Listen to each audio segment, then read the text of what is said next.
ভাবছো তো এটা আবার কি? আরে না না, ভেবো না, এটা হচ্ছে চিকেন চাপ। তো চিকেন চাপ করার জন্য আমি কিছুটা ফ্রেশ চিকেন নিয়েছি। এরপর পেঁয়াজের পেস্ট, রসুনের পেস্ট, আদার পেস্ট, আর কাজু বাদাম, চালমগজ আর পোস্তর পেস্ট, আর এটা ছিল ফ্যাটানো টক দই।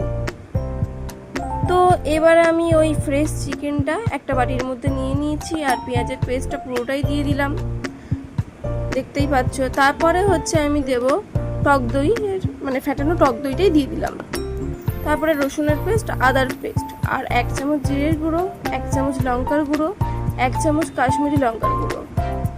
এরপর দিচ্ছি আমি কাজু বাদামের পেস্ট। সব শেষে আমি বেসন অ্যাড করছি। এবার ভালো করে ম্যারিনেট করে 1 ঘন্টা মতো আমি রেখে দিয়েছিলাম। তারপর সাদা তেলটা গরম হতে দিয়েছি কড়ায়। তেলটা গরম হয়ে যাওয়ার পর আমি গোটা গরম মশলা তেলের মধ্যে দিয়ে দিলাম। তো এটা হালকা করে একটু ফ্রাই করে নেওয়ার পর আমি চিকেনগুলো তেলের মধ্যে দিয়ে দিচ্ছি। তো তোমরা আস্তে আস্তে করে করবে, কারণ লেগে লেগে যায় চিকেন। তারপর ঢাকনা চাপা দিয়ে দিয়েছি, আর এটা অবশ্যই তোমাকে ঢাকনা চাপা দিয়ে রান্না করতে হবে। তারপর ঢাকনা চাপা দিয়ে দিয়েছিলাম। তারপর ঢাকনা খুলে দেখছি হয়ে গেছে।